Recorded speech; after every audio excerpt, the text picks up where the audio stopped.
welcome back to another episode of Talks with Crystal Skulls.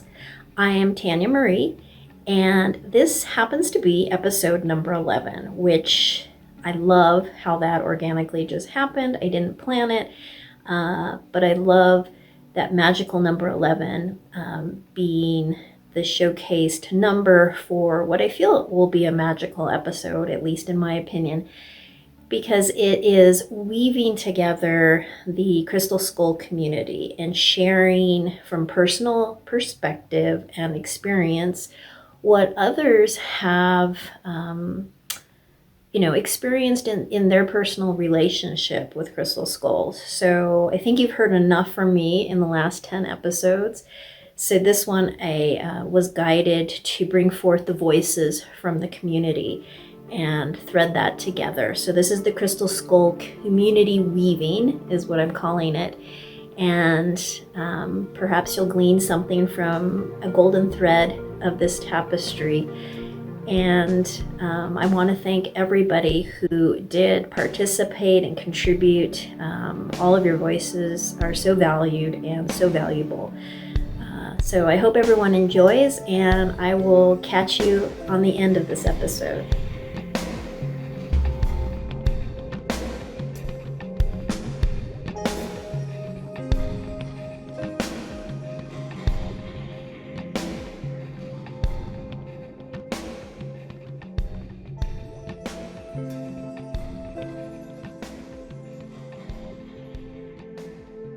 Thank you so much, Heart Song Rises, for talking with me today. I'm so happy to have you here. And I would just love to hear, what's your personal experience around crystal skulls or anything that you feel you'd like to impart to people that's been kind of your process and journey that you feel important to share. Well, thank you, Tania. I'm delighted to speak about this. I would say that what got me started in it was an intuitive nudge. I love crystals. I have a lot of beautiful crystals, and I knew nothing about crystal skulls. And I can't really explain to you why I was interested, except that I was interested. And I kept looking at your website and your skulls, and I just kind of followed that intuitive vibe. I think I got my first one, I don't know how many months ago from you, and kind of now I have 6. So I think it's important not to be intimidated or by other people's experience and think that, Tania has these beautiful, big, wonderful skulls, and they are the speakers and they impart wisdom, and oh crap, that's not happening with me. I'm just, so where I'm at with it is, I would say a couple of things. One, I noticed your naming of your skulls, and I did this thing I call the names came to me, but I felt like they were placeholder names, just names that they were okay for the moment. I didn't necessarily feel like there were some deep, great, huge, wonderful, mysterious, and meaningful names. And had I compared myself to you, because you're my kind of goddess in these things, I would have gone, oh man, I've got that silly little simple name. It's not like hers. And so mine have, the names have kind of changed. I don't know if they're going to stick or not. And what I do is I have them on a circular table with some candles with a lot of other crystal friends, and once a day, if I can't manage anything but this, I'll sit down in front of the table with my soulmates right there in front of me, because they're becoming very important to me. I'll light the candles and I'll sit with them. And it doesn't have to be anything more complicated than that, maybe. Maybe you had a busy day and you're just going to, hi, y'all, how are you doing? Maybe that's it for the day. But the more that I sit with these beings, it feels like they're my friends and that they're my support system. It feels like they're real beings that are there for me. They're just a wonderful support team for me. And my relationship with them is evolving. So I would just say to anybody who has an interest, don't feel like you've got to have it all figured out. If you think you want to get one, meditate on it, think about it, and get your first one and go from there. And they will show you the way. Oh, I know what it was you said. You said that they're like a part of you, that your skulls are, and it's kind of wild that you said that, because each one of mine, that's what I relate to. I have this beautiful being, sister, and I'm not sure why, but to me, she's like, has flowers all over her. She doesn't really, but that's what I see when I look at her. And so I call her Flora. And she's like the part of me that I'm an old hippie. So the flower child, the running in the fields, and anyway, then this sweet being here, which is a little, I always forget what they're made of. I don't remember that, but it's a sweet picture of a little child. This one is Little Soul. Oh. So, and this, my giant heavy friend. Oh, yeah. The name that's sticking with her is Andromeda Cassiopeia. Oh. No idea why, but that's the name that she has at this point. Almost done. This is wee little Rose. Oh, she's rose quartz. And she helped me a lot today. And then this little traveler here is Star. I love them. And last but not least, and this was the first one, this is Orion. So it was kind of interesting because, thank you. Oh, thank you all. Because a lot of them have a meaning of not outer space, but the stars, the sky, yeah. the great beyond. Not all, but a lot of them do. Yeah. Anyway, enjoy the journey. It's fun. It's fun, fascinating, and fabulous. And I would just say, if you want to do it, and you will be very happy that you did. Unfascinating and fabulous like you are, Sunrise. I love you. I love you, sweetheart. I love you. Thank you so much. That's awesome advice. I love it. Simple, to the point, and I know that's going to be helpful. Great. Thank you. Thank you, too.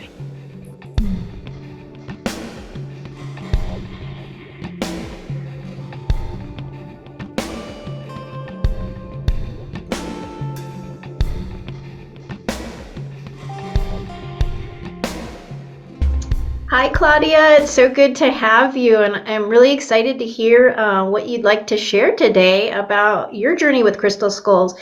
So anything that you want to tell us about how you've come into this, or how, what your experience is in relating to them? Yes. Hi, Tania. It's so nice to be here. I really appreciate that you're doing that. My journey with skulls started about 20 years ago, and my first one, and now is this teeny tiny smoky quartz. He has a beautiful rainbow on his head. I got him at the store, and it's just kind of like, oh, this is cute. So I carried him with me for probably years. Never really did much with him. He was just with me. I didn't really buy any other skulls. It was just the one. And then how it goes. Then you go to like a show or something, and somebody is like, oh, this is a nice one. So you add one more, and then another one. And then the rest is history, because all of a sudden you have a really large collection. And but this is still kind of like a special one, because he really kicked it all off. But so yeah, that's like my that's kind of like my story, how I got into skulls. And how I work with them. I'm not someone who gets like direct messages or like clear communication. It's a bit of a journey, and it can be at times to me a little bit frustrating, because you want to, because you feel like they have something to say. When it's not them, it's just like, so sometimes I feel like they're static. It's like they're on a different wavelength than I am. So I just need to tune in to the right station, and then their message will come through. And sometimes it works, and sometimes, it doesn't as well as I would hope it would be. But I know everybody is different. And so I have part of my skull set up in a large circle where I can sit in the middle. And then I meditate with them. And, again, it's not that I have like strong messages that come through, but I do try to trust. If I get anything, if I hear something, a thought pops in my mind, is that, that is from the skulls, because, of course, you always have to use judgment. But, generally anything that comes through, then I'm just trying to trust this, because I do feel the more I trust what I hear, and I put it loosely, the stronger the messages comes. If you just ignore that, then they just shut up, because you don't pay any attention anyway. But and the other thing, what I've been started doing after having some sessions with Tania, is like to go on, I would call them more playful journeys, not a journey like a shamanic journey. You set an intention, you go here or there, you meet your guides, you kind of have an outcome in mind. Because for me, that can be so much pressure. It's like, I need to go there, I need to do this, I want to get this out of that. And you kind of, and then I know I can block myself there. So I was just like, hey, who wants to go on a journey with me? More like, who wants to go on a trip? And, if I feel like, well, yeah, especially if they're new ones, he wants to come along. And then I imagine myself at a place, like a starting point, and it's really convenient if you have a heavy skull like floating next to you, instead of having to carry them. And I just go with the flow. And if, something flows, I just make it up, because that's what really the fun journeying is about. And I've been to some amazing places, amazing visitors, and I just talk with them there. And, if it comes from me, then it's still okay. But I trust that quite a bit of it probably comes from them, because it's in such a playful setting.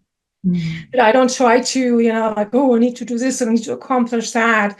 It's really more like having fun together. And all of a sudden I had a new, I don't want to call him Empower anymore, but I had like a raven show up a few times. And so it's just kind of like, oh, hey, I haven't met you before. And, well, his name is Abraxas. That's what I heard. It's from a children's book, from a German children's book.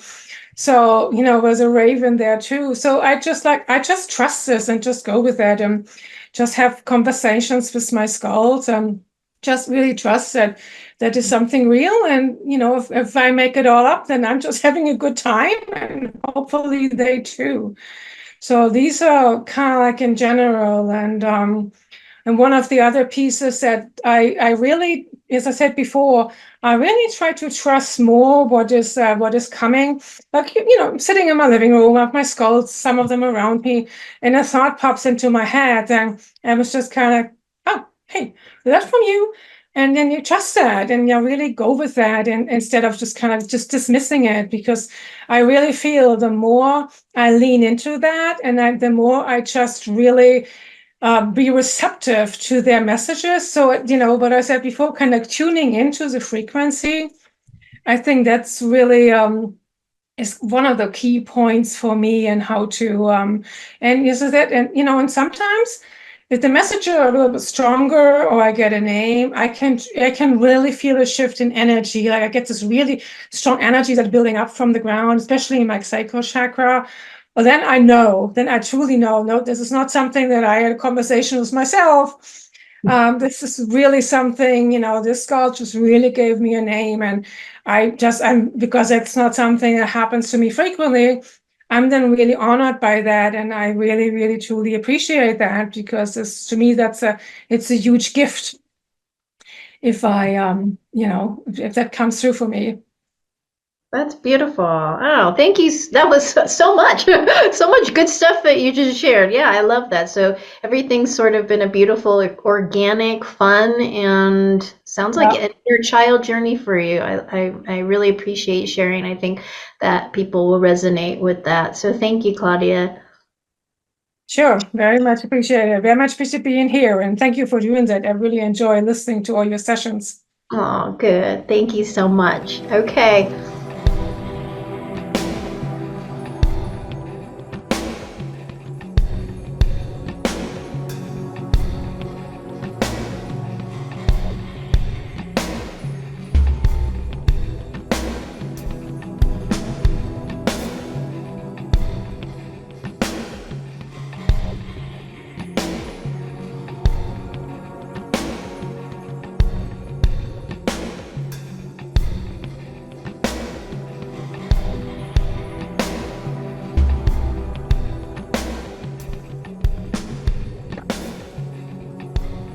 Well, hi, Dawn. It's so good to have you here. I'm so excited that we could share this time, and I am happy to meet your skulls. It looks like you brought your friends here today, and is there anything you'd like to share about them to impart to others? Well, hello, Tania. It's so good to see you. I'm really happy to be here too. Yes, of course. I've got 3 skulls. We've got Raja Serafina here, who you know very well. We sure do. Yeah.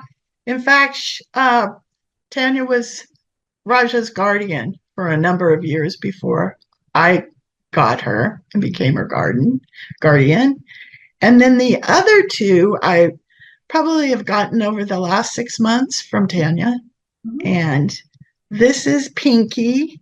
It's a pink and gray zebra jasper. Uh-huh. Jasper. Yeah. That's not right, is it? Oh, Jasper. you're right. Okay. I was thinking of Jerome here. And then I have this emerald that I just recently received, and she's called Jade. Aw. And so I have a group of gals here that are very strong in their particular properties. Now, Raja Serafina, I got back in 2017. I looked up today to see how far back. So we've been together for a long time. And the year I got her was a year of a lot of changes for me. Mm-hmm. And she helped me through a lot of them. Mm-hmm. My soul companion dog passed, and I moved, and I had retired from working at that point. And so she helped me through a lot of different things. But she's also very cosmic and very global, and we work a lot with things that are going on to help awaken. And we do a lot with the new moon and the full moons, and just cosmic. Mm-hmm. Sometimes she sparkles all up, which is fun to watch. And then Pinky and Jade, these 2 are very heart centered for me. Mm-hmm. I was going through a lot of physical issues with some of the awakening symptoms. And one of those would be, I would be like on energy overload. Mm-hmm. And I just feel like my body's pulsing. And Pinky, I got her during the midst of that, and she helped me a lot with just grounding and my heart. And she's got a nice little indent right here. So when I first got her, I'd take her to bed with me and put her in my fingers like this and just hold her. And it was wonderful. She helped to calm me down a lot of times. So she's been a real blessing. She does other things too, but she's been really helpful there. And then Jade, I'm still learning to work with Jade, and I love her. The grounding aspect, the heart aspect, of really working to keep the heart open and being vulnerable and going past my fears, working through them and letting go of old stuff, which they all help me do. And I keep them near at all times. And Raja Serafina, she goes in and outside depending on what the cycles are going on.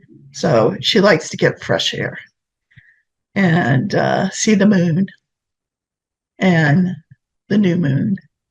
So we have a good time. These two I keep right by my bed. She stays right on the table in the center of the motorhome that I live in. So she's got the whole area that she works with. Yeah. That's awesome. So they've been, and my dog Miracle, they work with her as well. And she finds them she likes to lick them. Aww. And nudge them. And you kind of know about that with Astrid. your little Astrid. So she likes to lick them. And the other thing that Raja Serafina also just started having me do, probably within the last 6 months, she likes it when I put essential oils on her. And she'll tell me which ones. Oh, good. And so I'll rub her all over. Today she wanted violet essential oil. So she was really happy. Originally, I was just going to bring the 2 because I'm not at home because she's so big. But she goes, no. Of course not. I go, okay, great. So we'll bring all of them. And they've just been a real blessing. And I continue to learn how to work with them. Sometimes it's just, you can just feel the energy off of them. And it matches whatever you're needing at the time. And like I said, for the last couple of years, she and I have been working with revealing the truth, letting light come through and revealing the truth. We're starting to switch over now to more about dreams and making things new. And so we've been doing that over the last year, switching over to that as well. So, and not just for me, but collectively. So. Beautiful. Yeah. Well, thank you. That was wonderful. I'm so happy to meet them, and it's like you have a little trinity, like the triple goddess going on there. Yes. That's perfect. And one of my favorite things to do with Raja Serafina is put my head up to her head here, and just we transmit. She transmits to me, and I transmit to her. And so there's this real syncing up of whatever energies need to be synced up, or downloads need to come. So I love that. Well, I couldn't think of a better guardian for her, and I'm so happy that she's with you.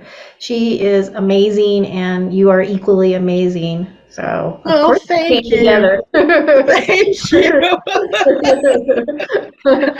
After being with you, I was a little intimidated because I thought to myself, well, I don't really know what to do. you know? But you don't really have to do anything. You just need to be with them.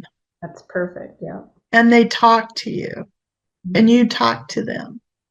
Mm-hmm. So it wasn't as hard as I thought initially.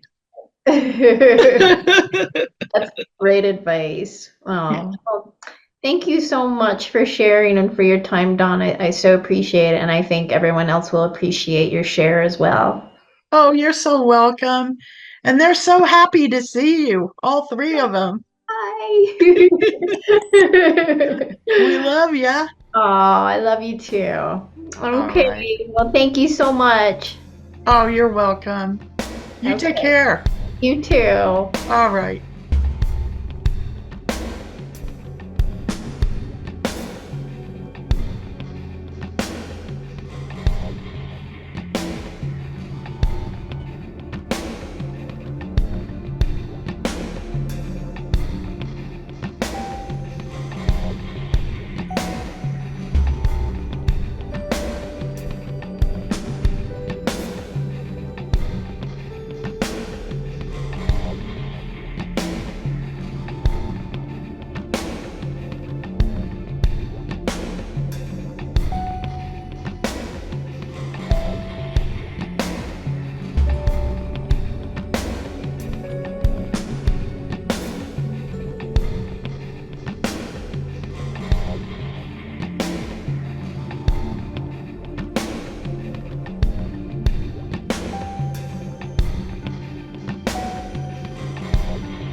Welcome, Karen. I'm so excited that we get to talk. This is incredible to have you for the first time.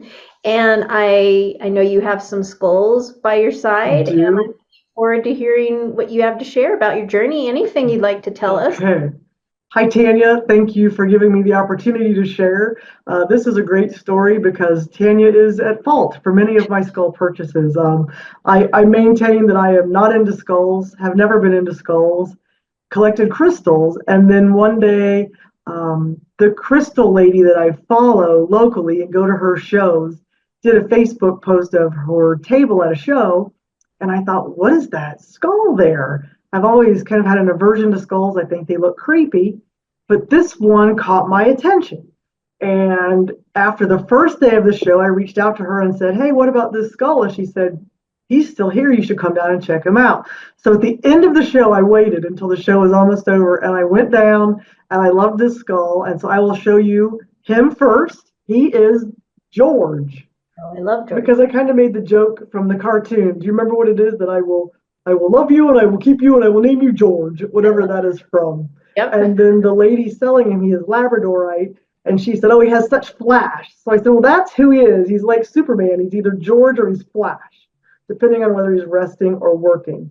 So he was my first purchase. He is 6 pounds. He weighs more than my dog. And I just thought that was funny. And then I got hooked really quickly, and very surprisingly, I think I came home that night and got on Etsy and was looking around, and I found this cute little dude, if you can see him. And I loved him because he has hair. And then I realized he kind of looks like a walnut. So his name is Nut.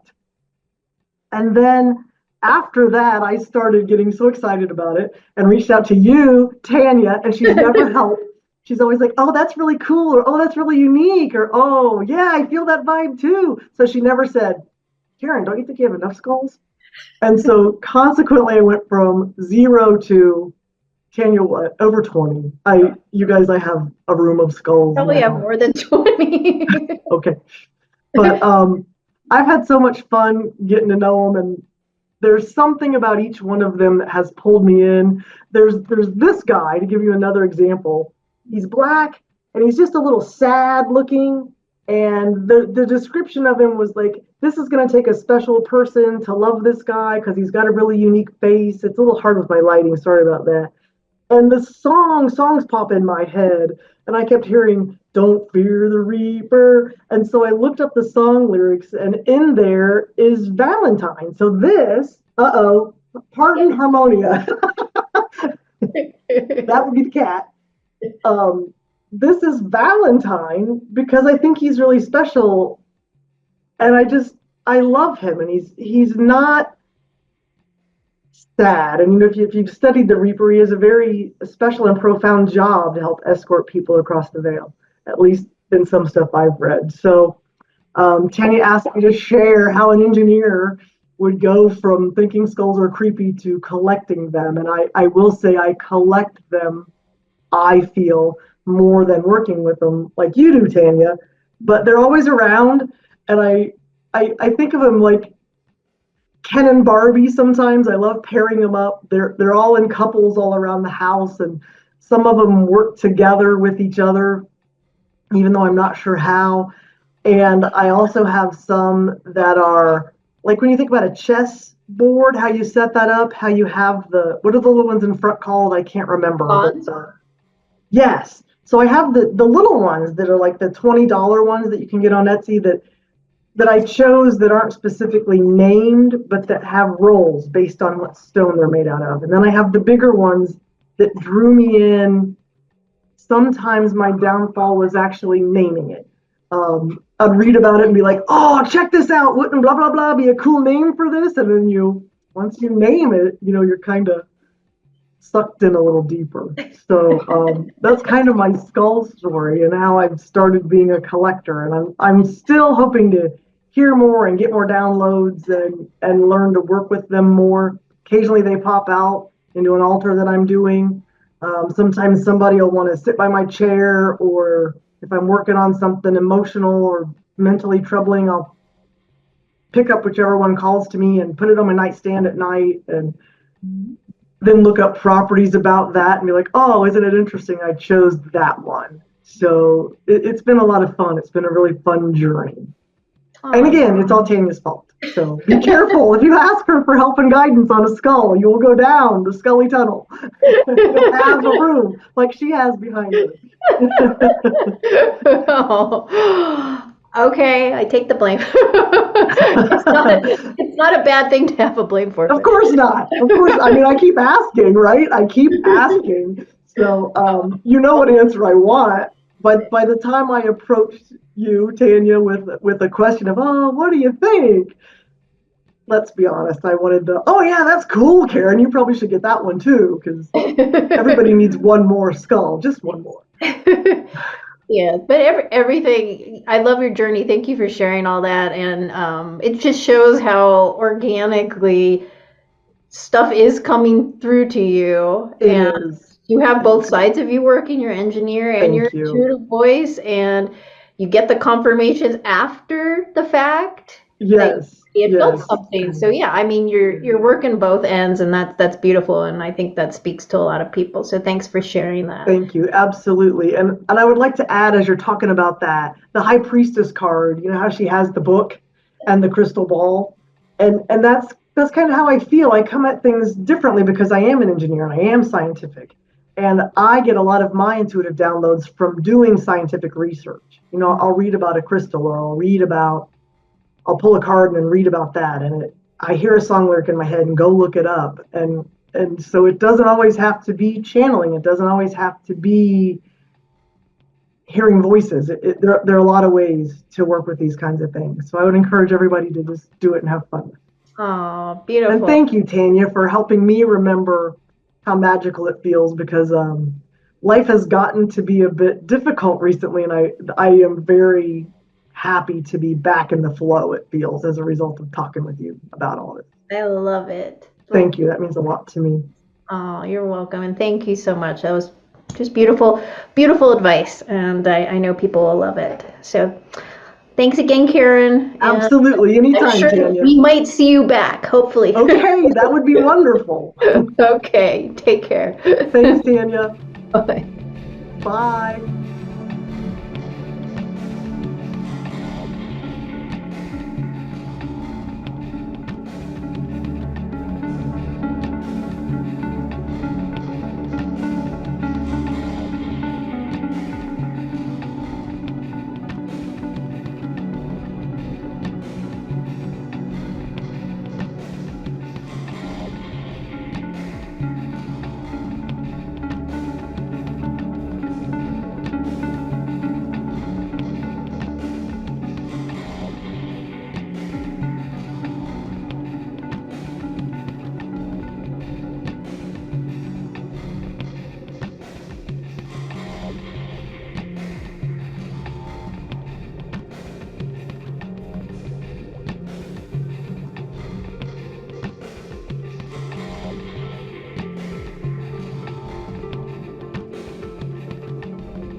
Well, hello, Greg. It's so great to see you, and thank you so much for being here to talk to us about your Crystal Skull journey. We're open to anything you'd like to share. So why don't you take it from here? All right, my pleasure, Tania. Great talking to you. Well, I just wanted to start with how I got into crystal skulls. It wasn't fully intentional. It started when my daughter was the real crystal collector, and I was searching for something to get her for Christmas 2 years ago, and I wanted to get her something special. I didn't know what crystal she would like, and so I saw a crystal skull that I'm like, she likes crystals, and she'll like crystals. And so I went out, and then later I asked her, I was talking about crystal skulls, just kind of if she would like the crystals, and she wasn't showing interest in those. She didn't want to do anything with skulls for her own reasons. She doesn't understand them yet or whatnot. So I decided I would keep that crystal skull I had already got. And then I became really bonded to that skull. And this skull is a black obsidian with a little labradorite third eye. Wow. And I instantly fell in love with it. I almost didn't want to even consider giving it to her. And so I spent a lot of time just holding it, not knowing much about them in general.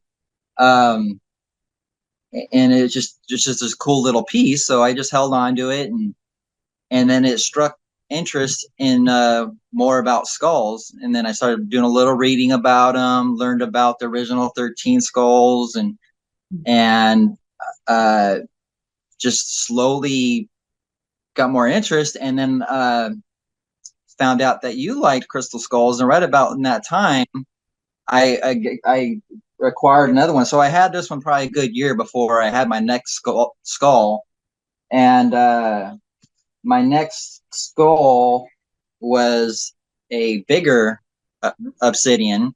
Beautiful. And I found this one online, I think, and it's basically just very ornate in design, but it had a good feel. But when I received it, you know how you feel crystals. This one just felt a little off. So what I did is I saged it and gave it my energy. I had it sit with the rest of my crystals for a couple days, and then I went back to it, and it went right to me. So it was a big difference how it came back to me. It's like, okay. And then I learned that people talk to their skulls and ask for names. I wanted to name it because I want to identify them. And so it just kind of came to me, and I don't know if it was because I've known about Ra before, and that's kind of my beginning my spirituality. I'd learned about Ra, and so I named it Ra. Oh, great. So, and then so this one's Ra. This one I did name it, but I guess I don't refer to it as its name a lot because I don't think it really resonates. So this one hasn't really told me his name yet.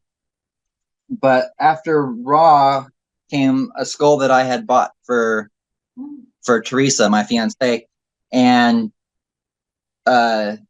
it kind of became a partner to Ra. And we asked her what she wants to name it, and then I don't think she even knew the name for this one yet, and she said Iris. Oh, wow. And Isis. Yeah. Isis and Ra. And then I realized I think they had a connection back in Egypt, right? So anyway, that's their name. And would you like me to go through the rest of my collection? Oh, whatever you'd like to share. We have some time. Well, just real quick, and Another one of my favorites is this Caribbean calcite. Oh, wow, beautiful. And found this at a gem show. This is really beautiful. It's probably my favorite looking stone. Yeah. It's just fantastic design. I love it. And I also have a smaller labradorite and a couple little ones, a little labradorite and a little red jasper. Great for travel. And yes, exactly. And I attend Sweat Lodge as well, and I take one with me, some kind of crystal with me every time, and these guys call to go almost every time. That's awesome. Take turns, of course. And I have a little dragon's head as well.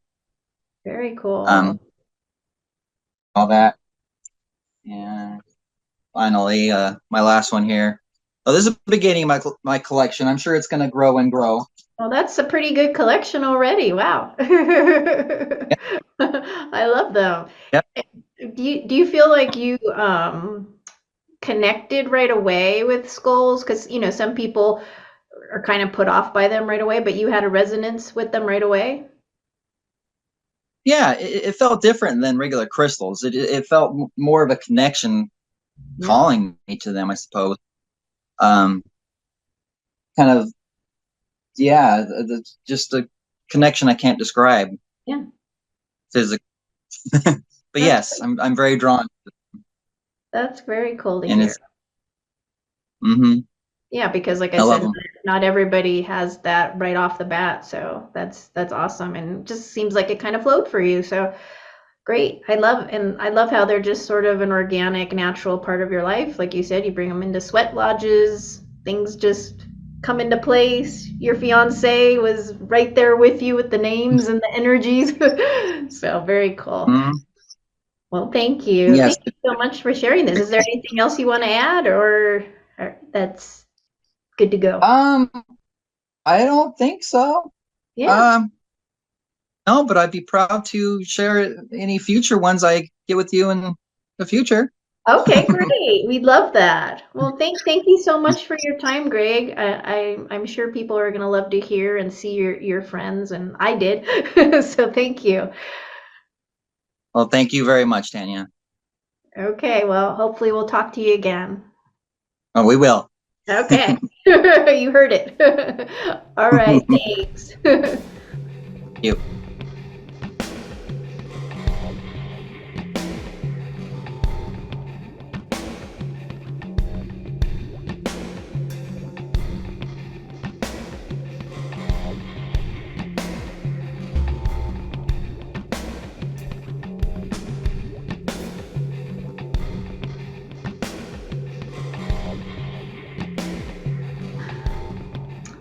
Well, thank you so much, Desiree, for joining us today. I'm so excited to talk to you. It's our first time talking with everyone together, and I think this is going to be fun. So I appreciate you taking this time. So anything that you would love to share about your crystal journey that you'd like to impart to others, or a connection you have with a skull? I'm all ears. Yes. So one thing I would like to make mention to anyone out there that is new to their crystal journey or working with trying to, connect more deeply with crystal energy, to remember and understand that, the energy that's running through these crystals is intelligent and is very powerful. And it takes practice. Be patient with yourself as you try and deepen your gifts. If you feel drawn to crystals, then, definitely don't give up. And it takes time. It's like literally learning another language. And the more effort that I have found for myself, and I'm speaking of my journey, the more effort I put in learning about their, the properties of the crystals, the formations, the different, whatever, the crystals, definitely feel that effort and will respond. So it's a very intelligent co-creative partnership. And, the more time you spend, then, the more will come forward and reveal itself. And it takes time. And I'll make mention of this. This popped into my head because there was this one particular Scarlet Temple Lemurian crystal, very beautiful crystal that had come into my life via online. The energies of this crystal, when I received it, I didn't quite know what was coming in. It was really strong and powerful. Turned out it was a master matrix crystal, starberry with maps on it and parallelograms and all this, stuff that I was going along and learning. When it first arrived, the energy was so intense. As I was trying to connect with it, I was like getting migraines. Literally, I had this crystal packed up and was going to make a trade, and something stopped me. And I just brought it back home with me because there was something in me that said, no, just wait. And I put it in a velvet bag, tucked it away. I would bring it out from time to time, but it wasn't until I had completed my master Reiki training with you, Tania, that this crystal came back out. And the work that we do together is just stupendous. She just integrated right away and is a very big thing in helping, like with soul retrieval and stuff with clients. So that's just one example. Like, don't just give up, be patient and see where things take you. I have one crystal skull too that came about. It's actually, this crystal skull is a dragon, and her name is Bellatrix.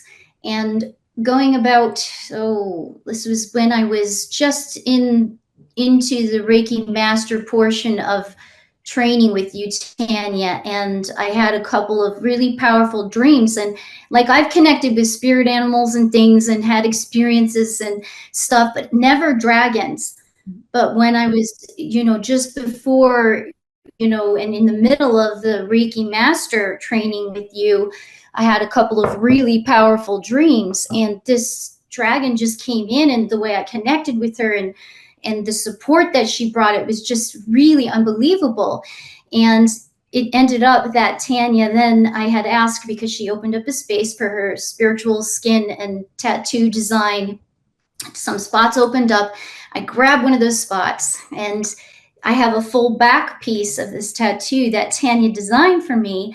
And the one thing that I asked for Tania to incorporate in this tattoo piece was this white dragon that came to me in my dreams. And she also showed up during the very master attunement that I was receiving from Tania. She was there. It was just really powerful and strong. So this dragon is a part of my tattoo, and right before the final stage of this dragon being tattooed onto my upper back, she's right here, I felt her coming through and saying, there is a crystal skull that will represent my energy so that I can work with you. And I'm like, okay. So I just jumped online and started looking for, through quartz crystal skulls and all different kinds. And when I saw this skull, she looks so much. And Tania, I don't know how Tania channeled it, but this dragon looks exactly as she looks in my dreams and in my other interactions. She showed up during your birthday sound healing when we had that as a group then. And so here she is, an embodiment, and it's a very beautiful experience and unexplainable. And her name is Bellatrix. And the other cool part of this story is I'm like, well, I wonder, the white dragon, like, what does it represent? What is it? I hadn't gone and done any research in books yet, but I was walking out of Barnes and Nobles one day, and my eye caught this book I'd never seen before. I'd never picked up a dragon book before. I pick up this book, I flip it open, and there it says, Galactic White Dragons from Orion. And I just got full body chills, my eyes teared up, walked out of the store with the book. I shared the experience with my husband, who's into all of this too. It was just a very powerful thing. And then, okay, what about a name? And I hopped on there, and I just took me not even 5 minutes, because I felt that her energy was going to be a name that embodied a star and, in the constellation Orion. So it turned out that Bellatrix is a star in the constellation Orion, and it means female warrior. So when I work with Bellatrix, if she steps forward, I'm always very respectful of any of my crystal skulls energy. They're always presiding over my healings in my Reiki room here. But if one of them steps forward and wants to add their energy or for me to channel in something, I do so. And with Bellatrix, the thing that she's known for doing is, mainly towards the end of a healing session, she will channel through a very beautiful, intense, cosmic Reiki energy that's just brilliant white fire that will just help, with the very last fragments of, released stuck energy. So that's her, and the relationship is beautiful, so allow yourself to just kind of go down the rabbit hole with some of these things, and you never know what will show up or what will happen. That is so beautiful. Oh, thank you for sharing that. And just real quick, would you say that you resonated right off the bat with crystal skulls, or was it kind of a journey? Because I know everybody's kind of different with that. I always resonated. It was a journey, and the biggest opener was, if you'll remember, Tania, I related to you having a very powerful experience with your crystal skull that you were looking to place with a new guardian, Raja Serafina. And I remember in the dead of night being scanned by her, because I had said, well, maybe I could become her, or if it's meant to be, I had played with that. And she came in and scanned my entire energy field, all of this light, her intelligence. And I was just like, oh my gosh, I have got to bring in some crystal skulls. And Raja Serafina went with the guardian she was meant to, but it opened me, and I got my very first crystal skull shortly after that. So that's awesome. Yeah. So you bring up a good point. Sometimes just what we see, we can connect with skulls even if they're not in our presence, and receive the things that we need, right? Yes, absolutely. Modi Ra's Egyptian skulls are certainly, he'll post them and connect. If it's amazing. So that is on my list for my next crystal skull. Yeah. So. Well, great. Thank you so much, Desiree. I'm so happy to have you. I'm so happy we could share this time together. I love you. I love everyone who's been on. Such sweet people. Oh, bestest. Well, thank you, and I'm sure we'll talk again. Yes, thank you so much. Mwah. Thank you, everyone.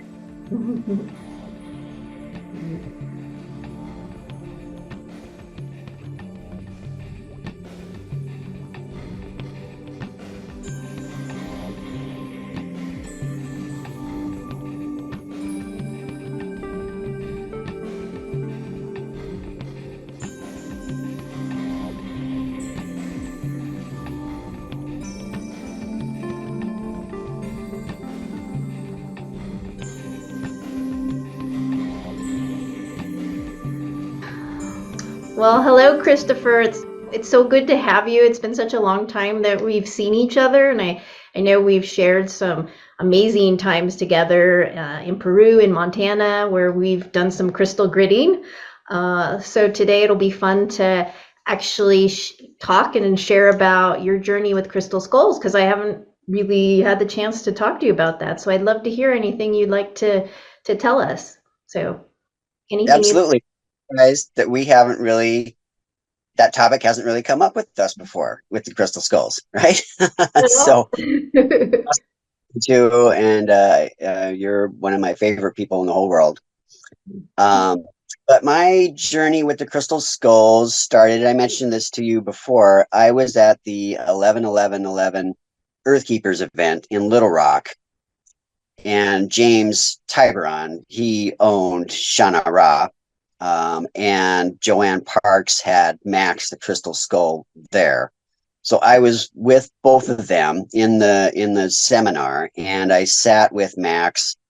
I tried to find, I have this great picture of the person that I was with, had his head close to Max, and there was a beam of energy shooting out from Max right into his heart center in the photograph. So that was pretty special. And then I met Joanne and sat with Max again in 2013. And that's when I got this guy from her, who's Jacob. And he's a smoky quartz and a friend of Max. So he helps me connect with Max as well. And the skulls, you know, I've found that they definitely have more personality than just a regular crystal. Some crystals really do have, you know, some personality to them, but I think all the crystal skulls, no matter what they're made out of, they join the collective wisdom of the community of collective, you know, of crystal skulls, and they seem to have a lot more personality. And that, I think, helps to tune into them a little bit easier. And something else, I find that they're more receptive to programming, to, you know, to the communication.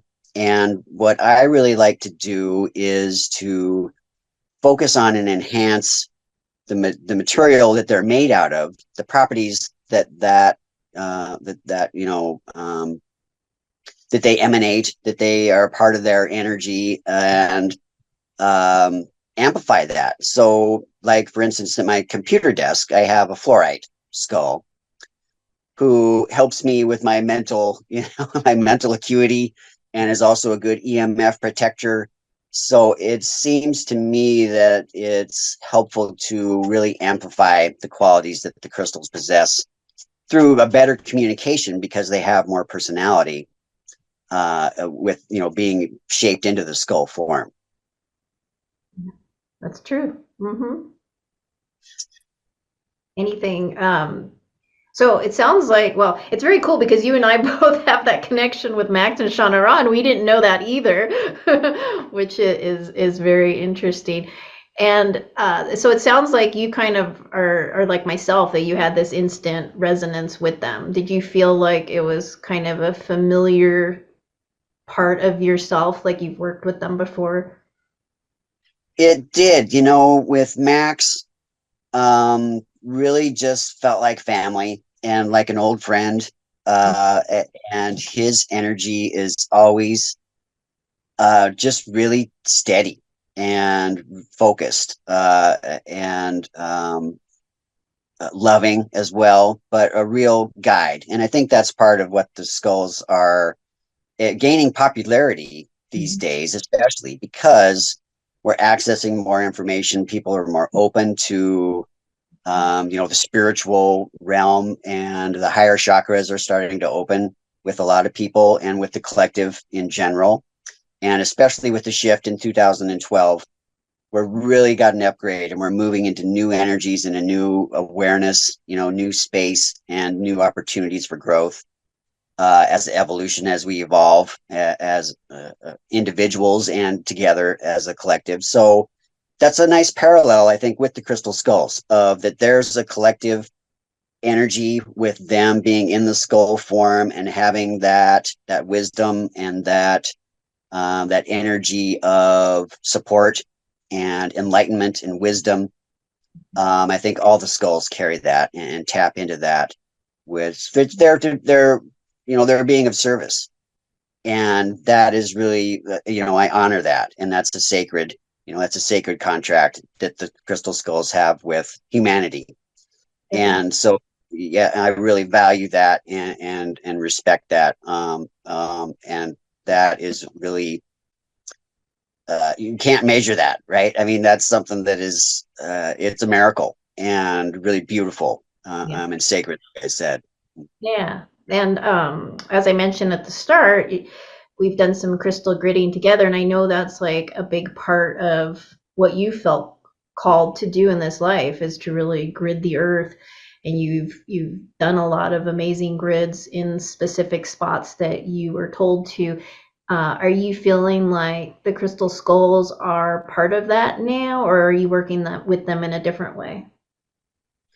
They just recently the skulls have really kind of made a comeback with me, and maybe it was I'm probably more ready for that stage of a relationship with them, and I can feel them as part of the crystal grid that I've placed. And as you mentioned, so I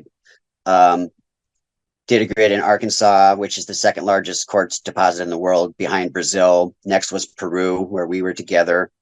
Did one in Sedona, did one at Mount Shasta, did one in Montana, up near Yellowstone Park. And I just recently, last year, did one here where I'm at Whales Head Beach on the coast in Oregon, which has massive amounts of jasper and super healing energy on the beaches here, and is part of why I really love it. So I can feel that I feel like I've created that space, that the crystal skulls they're a part of that. They're part of the crystalline grid. And I feel like that helps to boost the energy and to support them as well. So it's they are in service to us and we are in service to them. And so it's really a mutual beneficial, a symbiotic relationship where we both make each other better, and that's like a good relationship with people, is they make you better and you make them better too. And together you create something that is more powerful than just the two of you. And so that's a really beautiful gift that we are receiving, and that is, I feel, kind of like a duty for us to pay that back, and to pay it forward, with the service aspect of it, for sure. Beautiful.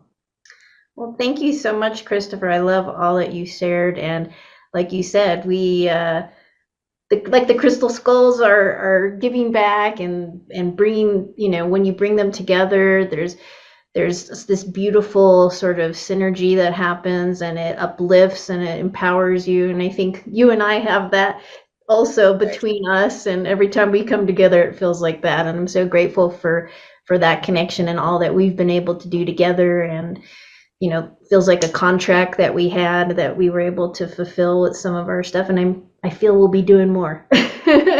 So thank you so much. Thank you for your time, and thank you for sharing, because I loved hearing stuff I haven't heard that you were into with me too. Yeah, thanks for having me. Namaste. I love you. Namaste. I love you too. Thank you so much.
Hi, Kelly. It's so good to have you here. This is actually a real treat for me, because we've talked a lot, but not in person. And so I'm so excited to talk about something we're, I think, both passionate about. And, the crystal skulls being something, important in our lives, another way to connect us and kind of see what your story is around them, and maybe how you came to have crystal skulls in your life, or what led you there. Maybe you can share a little bit about that, or how you feel about them. Anything that you want to say? Yeah, so we can start with how maybe my first introduction to crystal skulls is actually quite a bit later in my life, which is surprising because all my life I've been interested in the esoteric and mysticism, and I loved as a child communicating with the trees and the rocks, and just really interested in general of the mineral kingdom. And it wasn't until I was in a deep spiritual practice and I was living in Sacramento. I had left my tech job to do radionics, where I was working with frequency, that I had gone to a crystal or metaphysical store, and there were three things there that attracted me. One was a crystal skull, and then there were two very large Lemurian record keepers. And I couldn't afford any of it, none of it. But the odd thing about being in this room was that I started hearing like a whisper. At first, I thought it was the Lemurian record keepers because I'm very interested in Lemurian energies. But I turned around and this skull was lit up from within. Like it just, it's like the light had come through the window and it was shining, but there was no light coming through the window. And I realized that I needed to just buy the skull, I'd be okay. You know, sometimes we hold on to our money thinking that we, are kind of like feeling lack. And I thought I'm going to have an abundant moment and embrace this relationship that I saw blooming with the skull. So I took the skull home. I actually ended up returning and getting the Lemurian record keepers too, because they were a community. That was one of the first messages that the skull told me, that it wanted me to go back and get the Lemurian record keepers. That skull I have with me, Minerva. And yeah, and Minerva sits with the record keepers. And I think at that point I was 38, around 38. And I had a meditation practice. I've always channeled energies and star languages and things like that. But working with the skull was something very different. There's an independence to the skull's energy that is really like talking to another human, or, another, what can I say, like a extraterrestrial, like channeling extraterrestrial, to have their own like really determined independence. It's different than when I communicate with trees. They communicate like a community. So when I first began to work with Minerva, there wasn't a language used. I wouldn't hear anymore like a translation of a language in my head. It was colors and then tones. So we got to a point in the relationship over years of working together that there's a certain tone that I hear in my head, and it's Minerva calling me. And this tone, it could be something that someone might call tinnitus, but it came about through the channelings.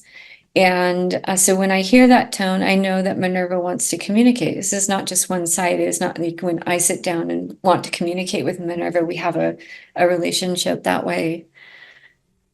So yeah, 38, and I feel like kind of a late bloomer in terms of crystal skulls. I think I might have been 35 myself. Okay. So we're in the same space, because I think like 2008, that'd be 16 years ago. Yeah. Minus 50. So I think it's 35 if I'm doing my math right. So I don't think I think it was the right time for both of us, right? Yeah, for sure. I ended up becoming fascinated with them, and I know that there's lore out there, but I actually haven't studied crystal skulls. So I would say I am just self-directed when it comes to my relationship. I'm actually more intrigued as of late about studying some of the lore because I do understand that some people who work with crystal skulls believe that they're like a network and that they communicate together. And I haven't really experienced that with mine. Sometimes I feel like 2 or 3 might want to communicate within what I'm doing, but typically it's been a one-on-one relationship with each of the skulls. Yeah.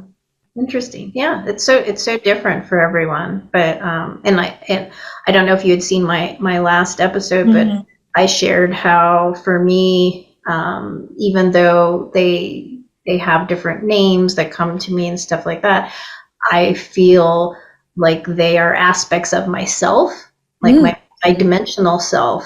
And so yes, I'm having this communication or relationship, but it's really parts of me that I feel that I'm talking with. So it just, adds on to what you're saying, how everyone has a different way about it and going about their relationship. So.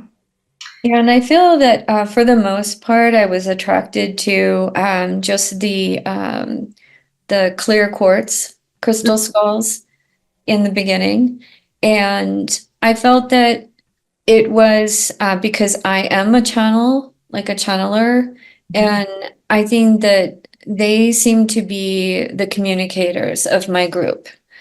And I have some that I have a little Mookite skull who is a very tiny, powerful little friend. And this skull tends to not be language oriented. And when I say that, I mean like the tones and the colors, but more about protection. So like we humans have archetypes, the teacher or the sage, I think sometimes the skulls I encounter, the ones that I've been attracted to, I think they also present an archetype as well. And so Mookite is a protector. I love that. Yeah. Every time you say tones and colors, I get chills. So I don't know. When you get the tones and the colors, have you over time started to recognize what those mean to you, or if there's a message, involved with that? Has that come to you? Yes. In fact, there was a time when I worked with this extraterrestrial skull.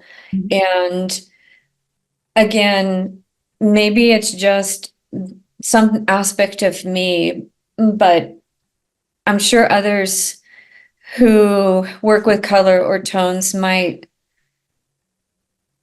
do this as well. I've always been curious, am I the only one with my crystal skull speaking in tones and colors? I'm sure I'm not, but I just do it because that's what's happened. But this skull began to show me colors. And as the colors in meditation, we usually put my skull in front of me, or I might hold the skull depending on the weight of it. And in meditation, I can, feel the colors wrapping, and they might, be moving in certain ways. They might be combining in certain ways. A red and a blue might come in and create magenta. And so these colors, I truly believe are a projection from the skulls.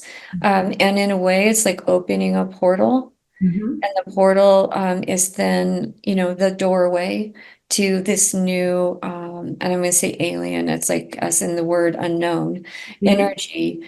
And after the meditation, I do nothing to interrupt the flow of the experience and just bathe in whatever colors are coming in. Or if I actually feel like I'm moving into the portal is coming into me, I'll just be an allowance of the experience. And And yes, I can, we can have sensations in our body, and I might even incorporate tones in that experience where it might come in and move this way. It might come into both ears. It might be really sharp and uncomfortable tones. And I'll focus on the tone and go deeper into it. And it just enriches the experience. Or it might be things like I've heard almost like angelic choir in my head. And then after the meditation's done, I will sit and write, as we love to do. And it just comes out. And I will say that it's not that I'm disassociated, but I'm truly just put myself aside, because a lot of times I have no idea what I've just written. I'm typically typing because I've got to keep up with it so fast, but I'll go back through things that I've channeled and I don't remember, but they're fascinating. So with this star being, and for some reason they've asked me not to disclose their names. Minerva's fine with it, but I can say that I channeled a Pleiadian energy that called itself Riku. And Riku said that it was Prometheus.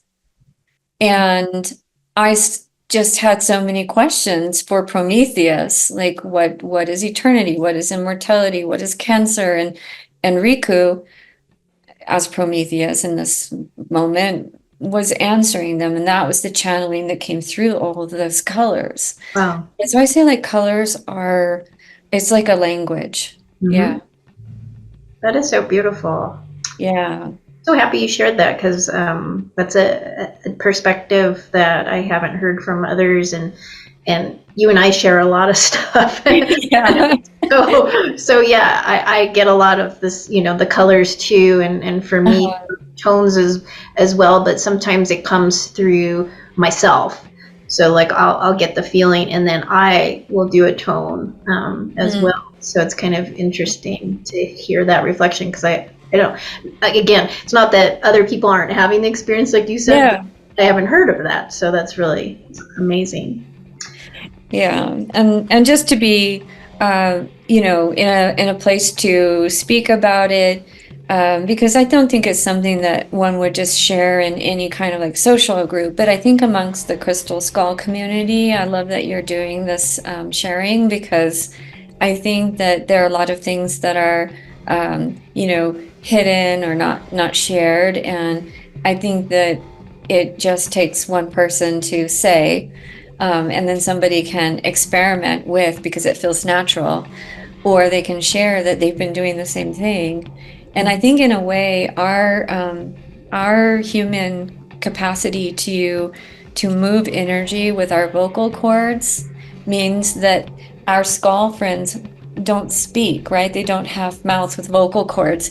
And I think that in this reality, the idea of doing that and sharing that, the stories that come through the skulls with our human voice is something that can change the world and change reality for the better. So I get kind of emotional when I think about it. I'm getting chills. I'm getting the waves of everything. And I think that's a beautiful note to end this on, Kelly. Thank you so much for sharing this, and thank you for taking the time. I'm so happy we got to be together. It's been a long time in the works, and it's just so special to be with you and share this. So grateful to have you. All right. Bye. Bye.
Wow, that was just such an amazing share from everybody. I am full of gratitude. My heart is so full from this entire community that came together for this. I can't thank you all enough for being a part of this, for giving of your time, giving of your devotion to something you felt was important just as much as I do.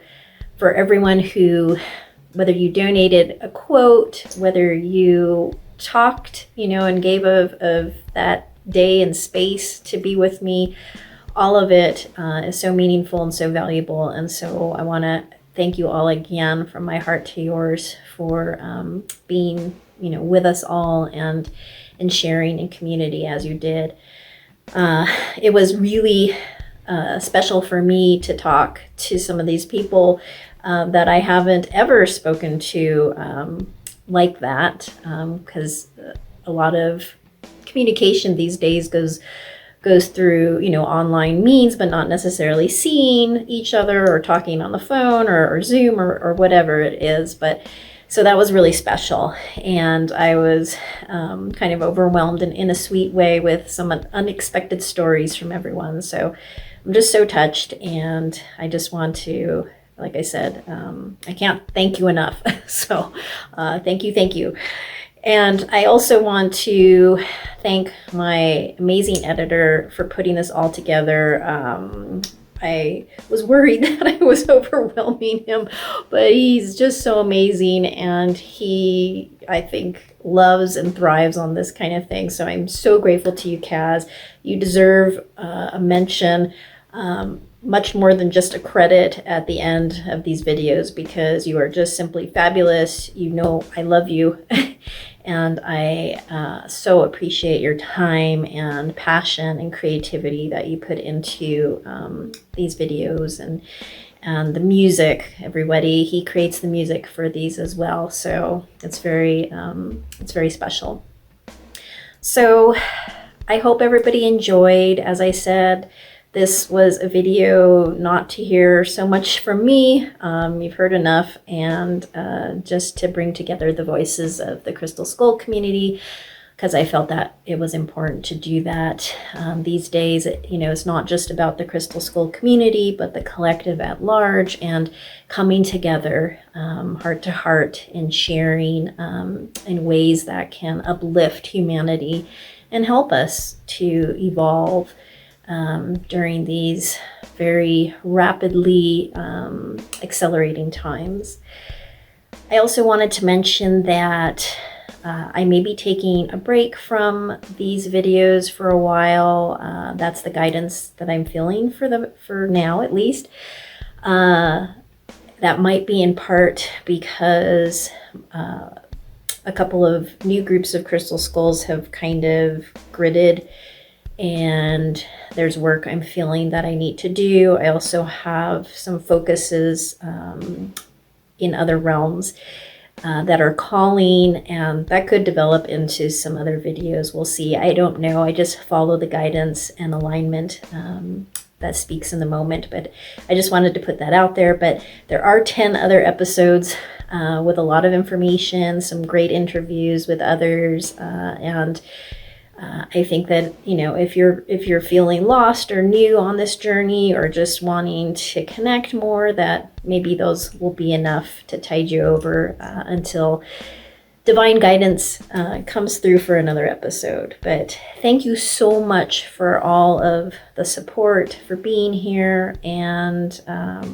all the love that I feel beaming out from your heart to mine, and to everyone who's been involved in these episodes. So until then, as always, may all possibilities be open to you.